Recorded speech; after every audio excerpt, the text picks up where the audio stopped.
Bismillahirrahmanirrahim.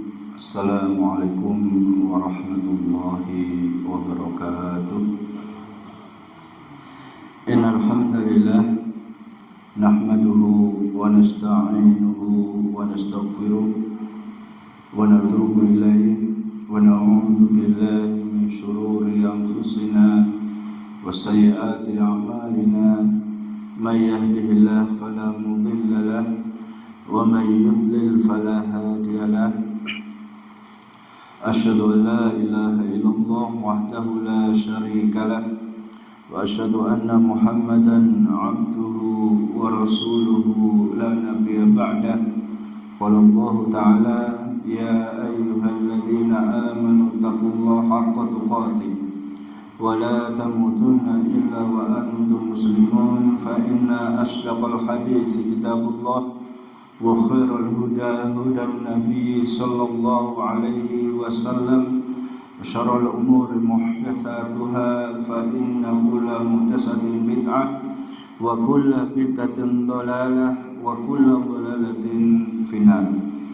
Masyarul muslimin muslimah jamaah sekalian yang dirahmati Allah Subhanahu wa taala, dalam kesempatan yang berbahagia ini marilah senantiasa kita terus bersyukur kepada Allah Subhanahu wa taala atas segala limpahan nikmat karunia kepada kita semua, terutama nikmat Islam, iman yang ada pada diri kita sekarang ini. Dan mudah-mudahan Allah senantiasa memberikan istiqomah diri kita di atas Islam, di atas iman, di atas sunnahnya Rasulullah sallallahu alaihi wasallam. Amin ya rabbal alamin.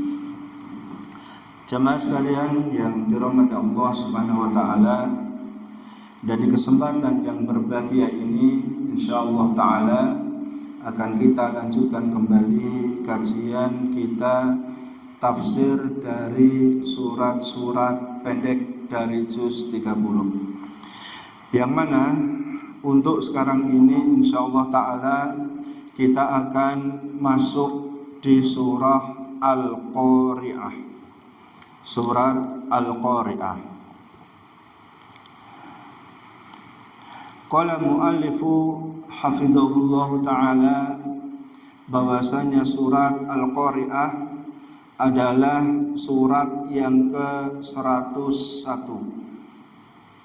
Kemudian terdiri dari 11 ayat. Arti Al-Qari'ah sendiri adalah hari kiamat, yang mana inti dari surat Al-Qari'ah adalah membahas hari yang sangat dahsyat, yaitu di hari kiamat.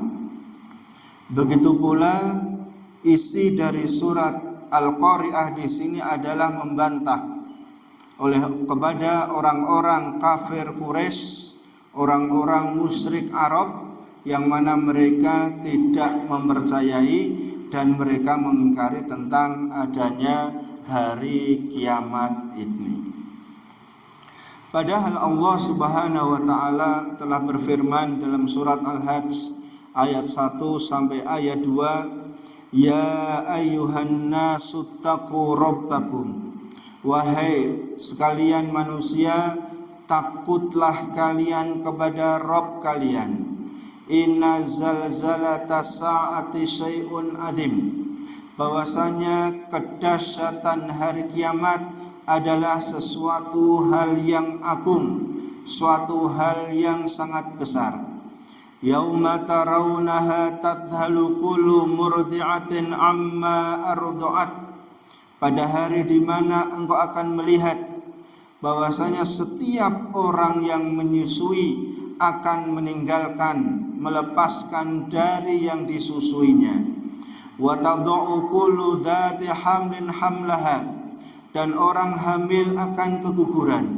Wa taron nasa sukara, dan engkau akan menyaksikan bahwasanya manusia mereka akan terlihat mabuk. Wa ma hum bisukara, padahal mereka bukan orang yang mabuk. walakinna adzaballahi syadid, akan tetapi azab dan siksa Allah Subhanahu wa taala itu adalah sungguh pedih. Ini adalah gambaran pada hari kiamat.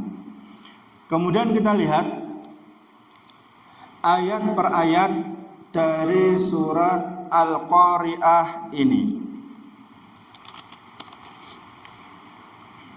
Al-Qari'ah, hari kiamat. Wam Al-Qari'ah, hari kiamat. Mal Qari'ah, apa itu hari kiamat? Wa ma adraka mal qari'ah, ayat ketiga, dan tahukah kamu apa itu hari kiamat? Jadi di sini ada al-qari'ah, satu kata yang 3 kali terulang.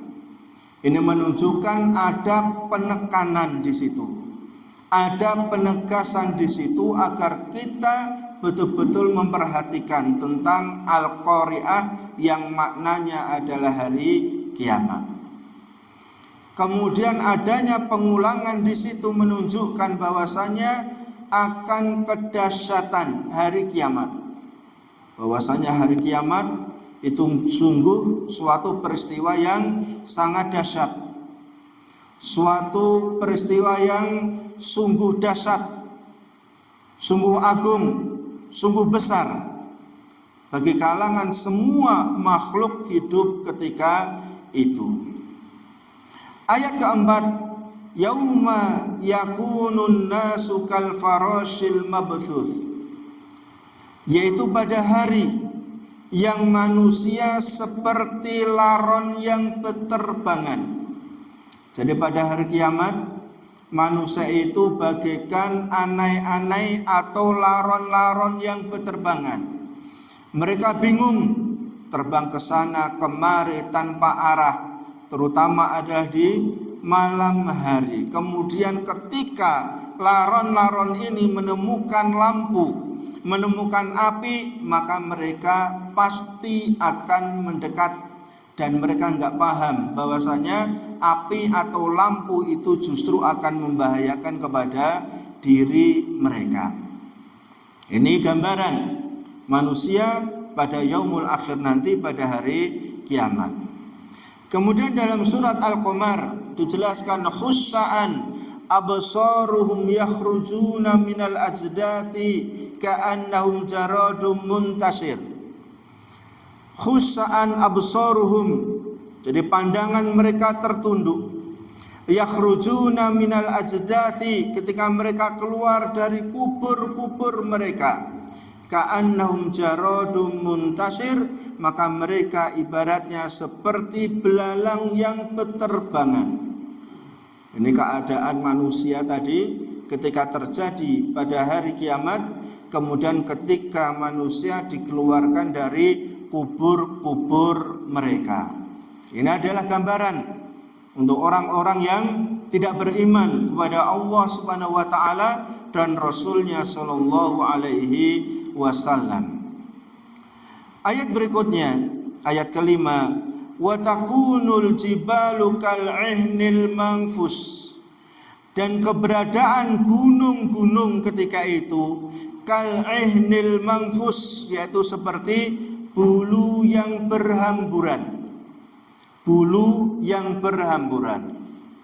Ini adalah keadaan gunung-gunung, yaitu pada hari kiamat.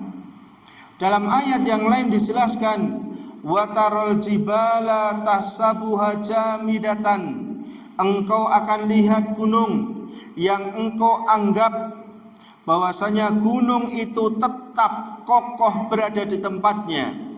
Wahya tamurru marros sahab, padahal gunung itu berjalan seperti awan yang berjalan.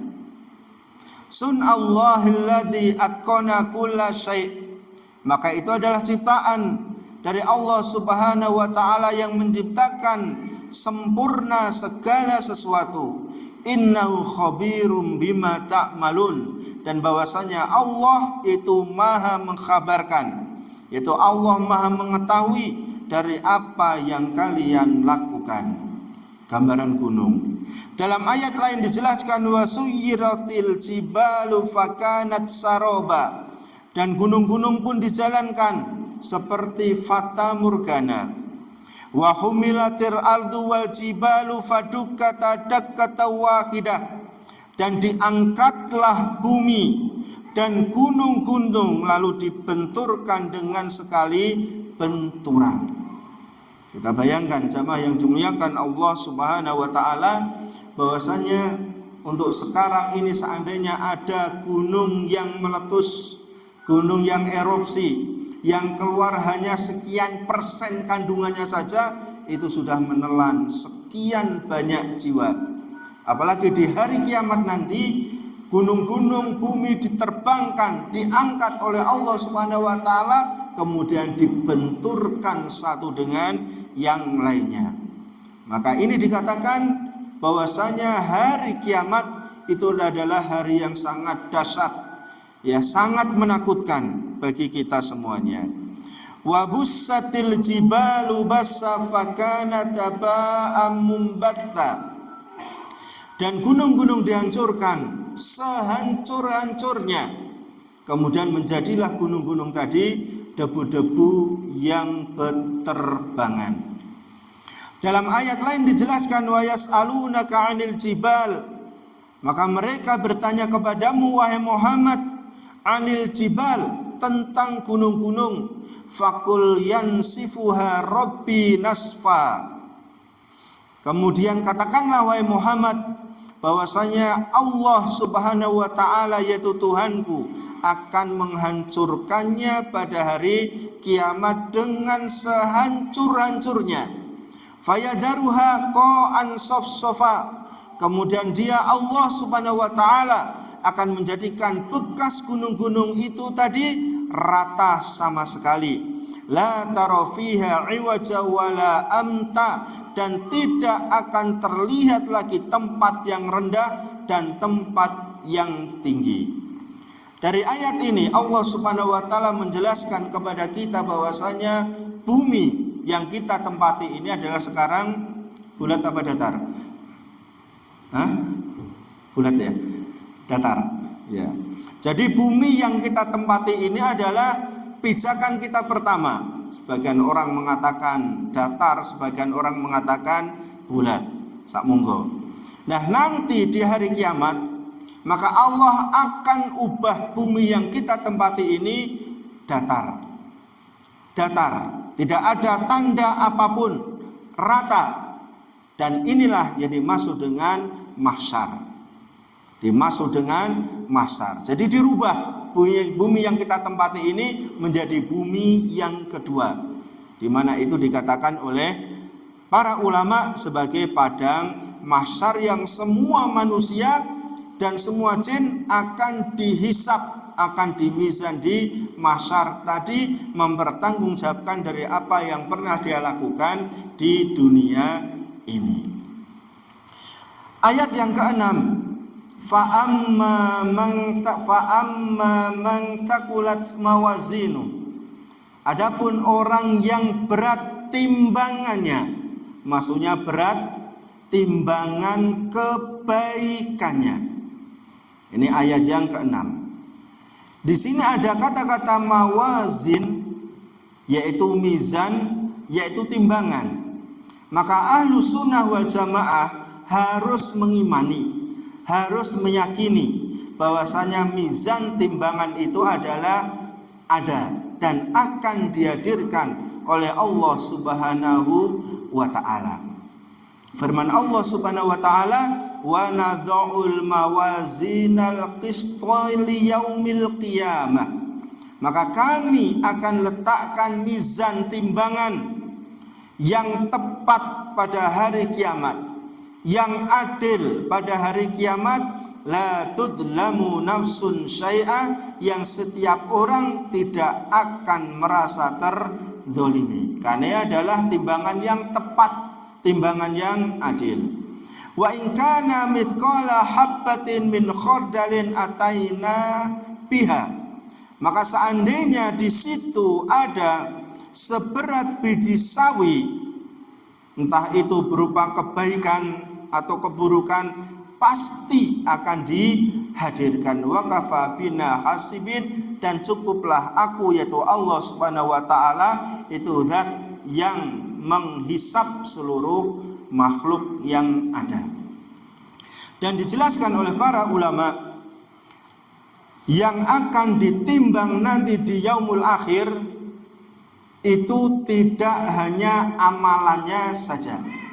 Ada 3 hal yang akan ditimbang oleh Allah Subhanahu wa taala. Yang pertama adalah al-amal.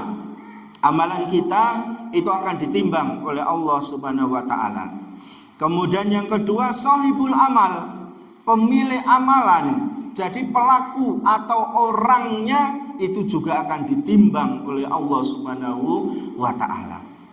Kemudian yang ketiga adalah catatan amalan, itu juga akan ditimbang oleh Allah Subhanahu wa taala. Jadi ada 3 yang akan ditimbang. Adapun yang pertama yaitu tentang amalan, maka sudah jelas bagi kita semua, setiap amalan yang kita lakukan pasti akan ditimbang oleh Allah Subhanahu wa taala. Sebagaimana Nabi sallallahu alaihi wasallam menjelaskan, at-tuhuru syatrul iman, bersuci adalah sebagian dari iman. Walhamdulillah tamlaul mizan, kemudian alhamdulillah itu akan memenuhi timbangan. Jadi kalau kita banyak berzikir, alhamdulillah, subhanallah dan seterusnya, maka itu ringan di lisan kita, tapi berat di timbangan.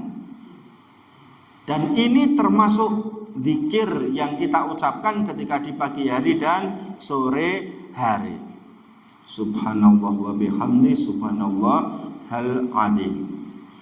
Ya, jadi ini pertama. Kemudian faman ya'mal mithqala dzarratin khairan yarah wa man ya'mal mithqala dzarratin syarran yarah. Kebaikan walaupun sebiji sawi, maka akan dihitung oleh Allah Subhanahu wa taala, akan ditimbang. Amalan keburukan walaupun sebiji sawi juga akan dihitung, ditimbang oleh Allah Subhanahu wa taala. Jadi jelas bagi kita bahwasanya amalan yang kita lakukan maka ini akan ditimbang oleh Allah Subhanahu wa taala, masuk dalam mizannya. Kemudian yang kedua adalah sahibu al-amal, pemilik amalan. Pemilik amalan berarti orangnya. Jadi kita semua nanti secara fisik itu akan ditimbang oleh Allah Subhanahu wa ta'ala. Sebagaimana kisah yang masyhur yang sering kita dengar, bahwasanya suatu hari Nabi ingin bersiwak. Nabi ingin bersiwak. Siwak tahu ya, kayu siwak. Kalau pohonnya pernah lihat Pak? Pohon siwak pernah lihat nggak? Belum ya, punya HP ya? Ketik Google pohon siwak. Ya, gambar yang lain aja diketik lah ini biar tahu pohon siwak itu kayak apa. Biar tahu. Nah, Nabi ingin bersiwak. Karena di antara kebiasaan Nabi, rutinitas Nabi adalah beliau sering bersiwak.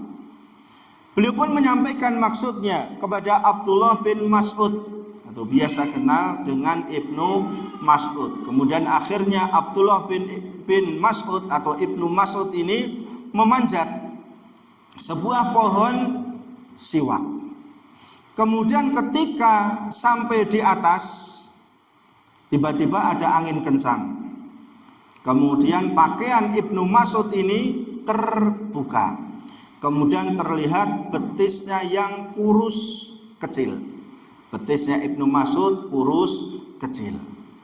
Kemudian para sahabat radhiyallahu anhum ajmain yang berada di bawah spontan tertawa melihat betisnya Ibnu Mas'ud.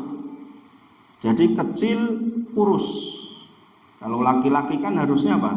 Gede, berbulu, ya, kelihatan kekernya. Maka mereka tertawa melihat betisnya Ibnu Mas'ud yang kecil. Kemudian Nabi melihat itu marah. Kemudian Nabi mengatakan, kenapa kalian mentertawai betisnya Abdullah ibnu Mas'ud? Padahal kata Nabi SAW, beliau mengatakan, demi zat yang jiwaku berada di tangannya, bahwasanya betisnya Ibnu Mas'ud ini ketika di yaumul akhir nanti ditimbang lebih berat daripada gunung Uhud. Pernah lihat ya gunung Uhud ya?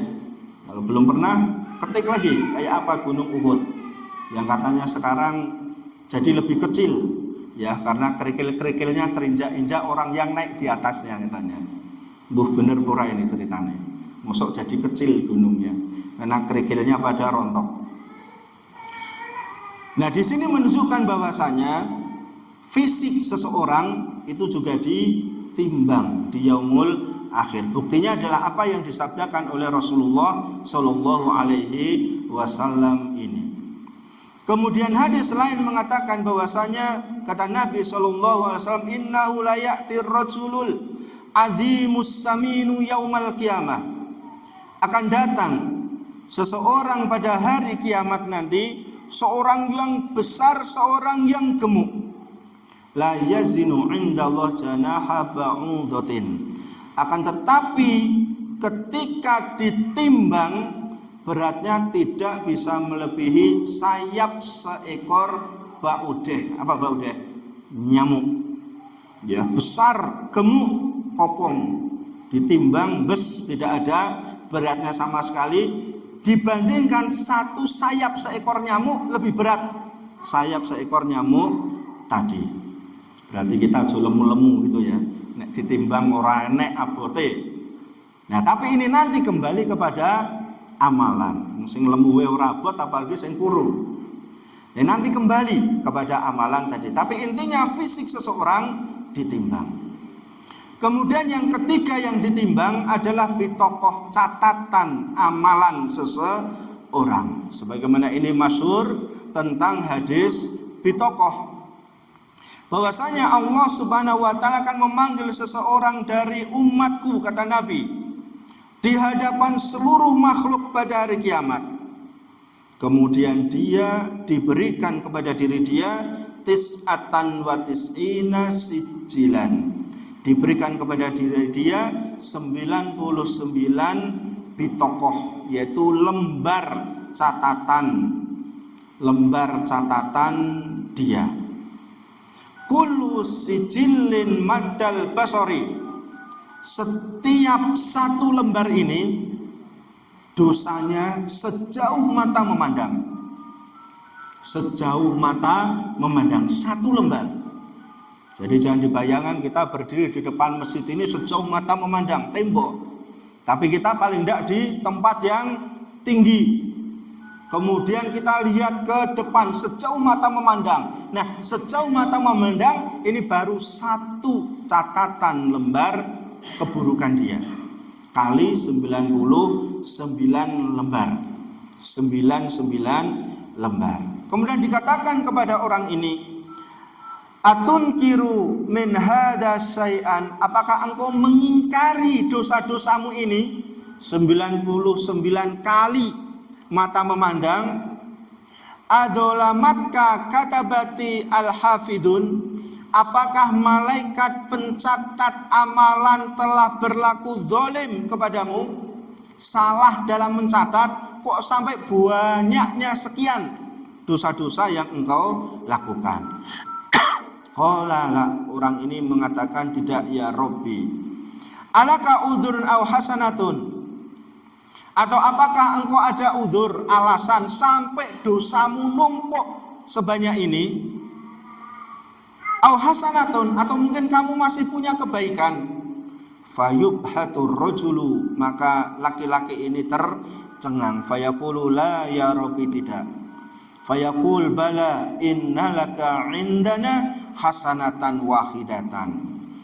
Kemudian dikatakan kepada laki-laki tadi, bahkan di sisi kami engkau masih punya satu lembar catatan amalan. La dzulmal yauma 'alaika, engkau tidak akan didolimi hari ini. Enggak akan didolimi. Fatuhraju lahu bitaqatan, maka dikeluarkan satu lembar catatan amal dia. Fiha asyhadu an la ilaha illallah wa anna muhammadan abduhu wa rasuluh. Maka di dalam satu lembar ini tertulis syahadat asyhadu an la ilaha illallah wa asyhadu anna muhammadan abduhu wa rasuluh. Fayaqulu ahdiruhu fayaqulu ya rabbi ma hadhil bitaqatu ma hadhi sijilat. Wahai Rabbku, apa gunanya satu lembar ini yang bertuliskan syahadat tadi dibandingkan dengan 99 catatan keburukan yang aku lakukan. Fayuqal, dikatakan kepada laki-laki tadi, innaka la tudlamu, sesungguhnya engkau itu tidak akan didolimi. Qala fatudau sijilatu fi kaffatin, maka diletakkan lembaran-lembaran yang banyak tadi, 99 lembaran tadi, di satu daun timbangan. Fatosat sijilatu, maka timbangan tadi terasa ringan.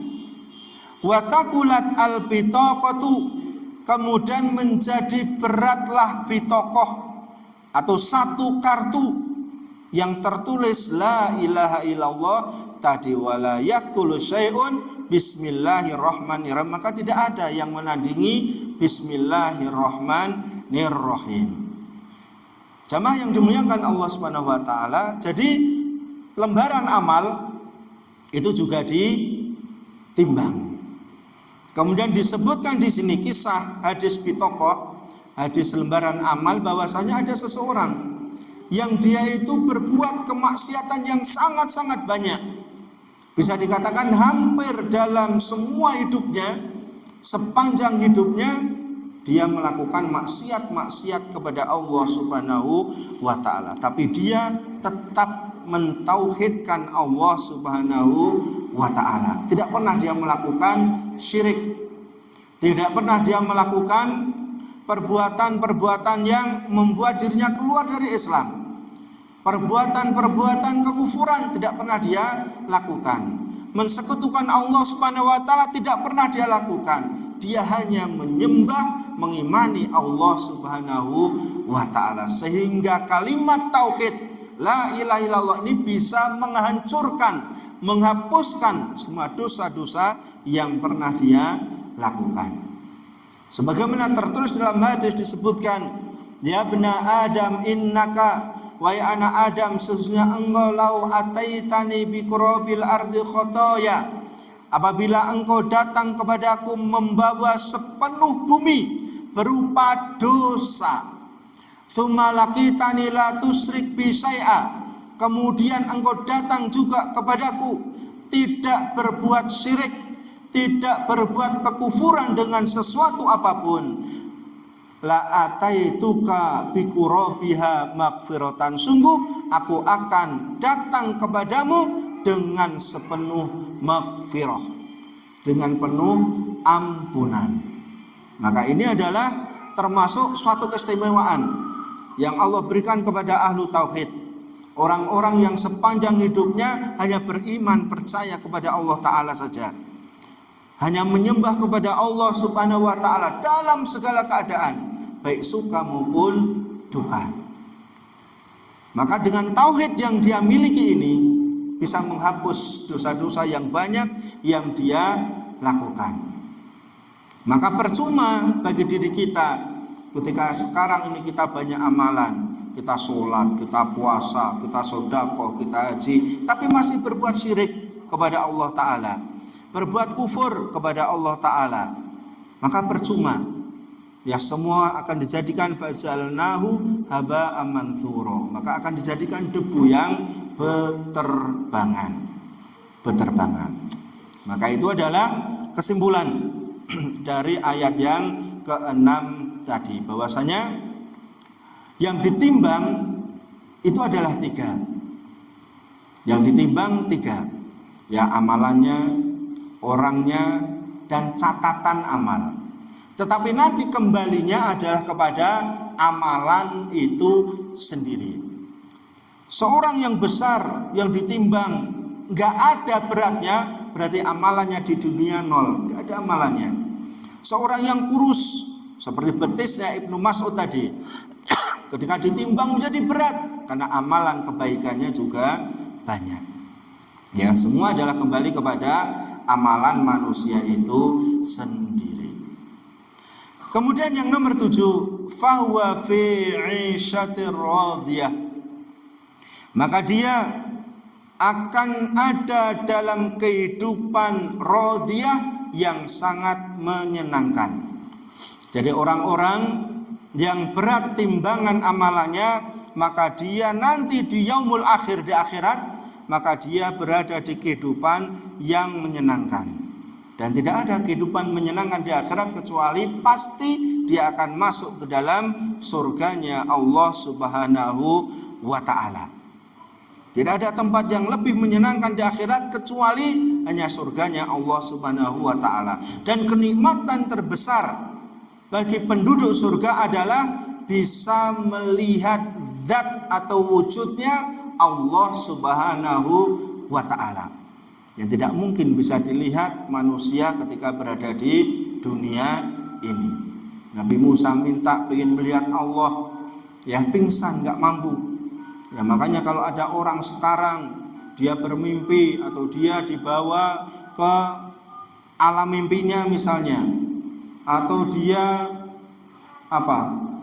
ada perjalanan religinya di alam gaib, kemudian dia mengatakan saya bertemu Allah misalnya, maka ini adalah kebohongan yang besar. Ya, kebohongan yang besar. Jangan melihat Allah Subhanahu wa ta'ala, melihat Nabi SAW saja, maka ini adalah kebohongan yang besar.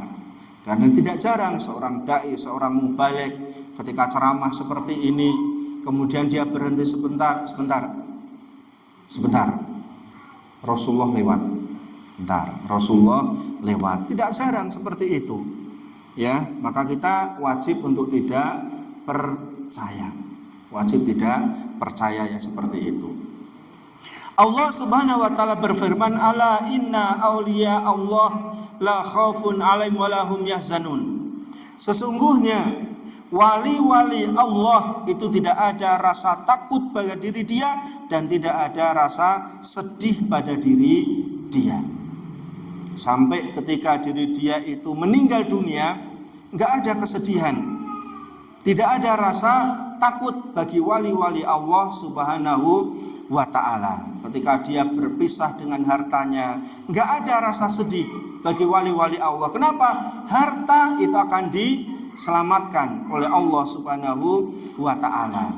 Meninggalkan anak dan istrinya, dia tidak akan takut, dia tidak akan sedih, tidak akan khawatir. Kenapa? Akan dijaga oleh Allah Subhanahu wa ta'ala. Keluarganya akan dijaga oleh Allah Subhanahu wa ta'ala.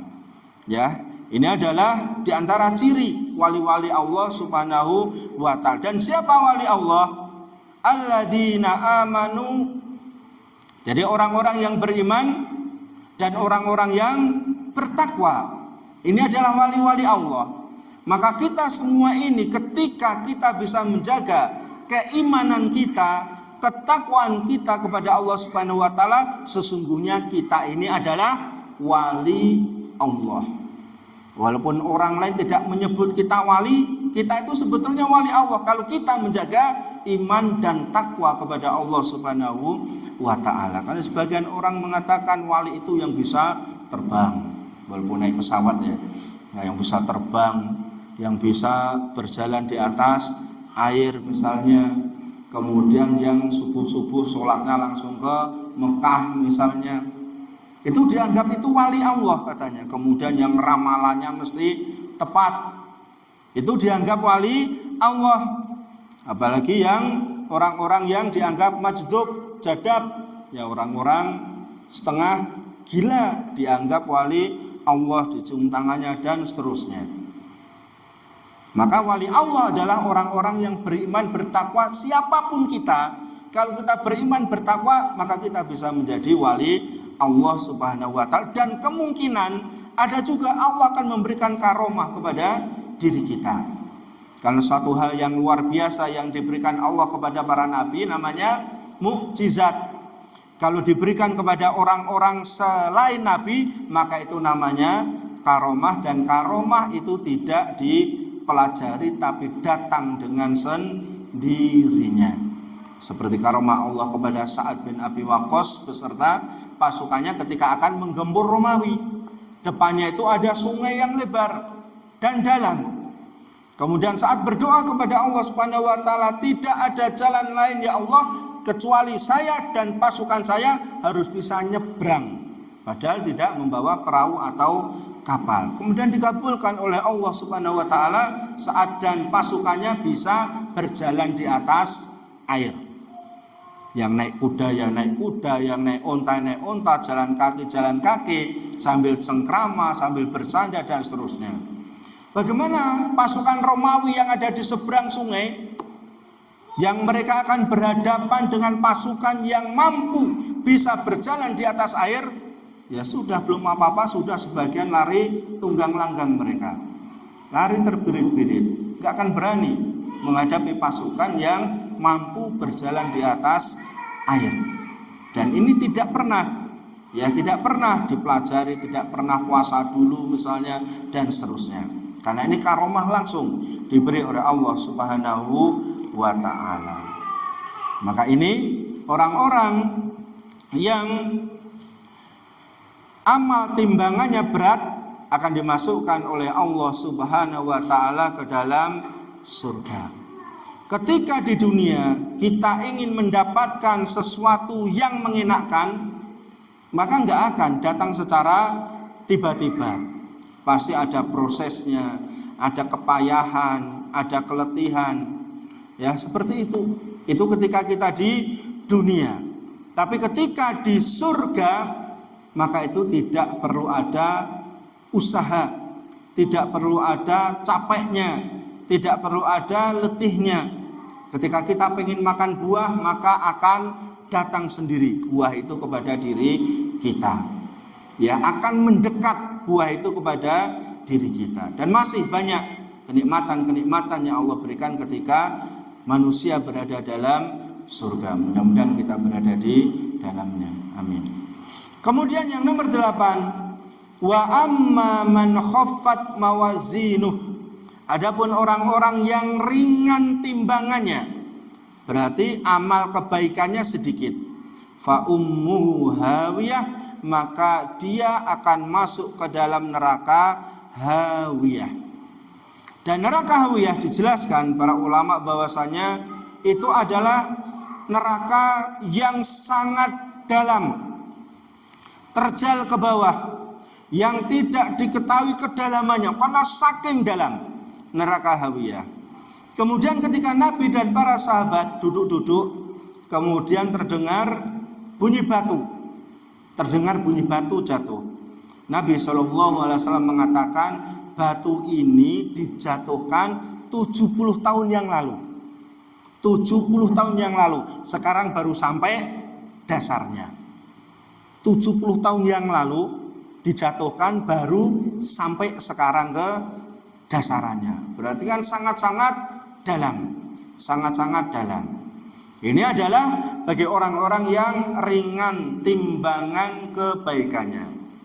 Wa ma adraka mahiyah, dan tahukah kamu apakah neraka hawiyah itu? Narun hamiyah, adalah neraka yang sangat panas, atau api yang sangat panas. Dijelaskan oleh Nabi SAW, narukum juz'un min sab'ina juz'an min nari jahannam. Api kalian yang ada di dunia ini adalah 1/70-nya bagian dari api yang ada di neraka jahanam. Berarti api yang ada di jahanam itu, yang ada di neraka itu 70 kali lipat panasnya dari api yang ada di dunia ini.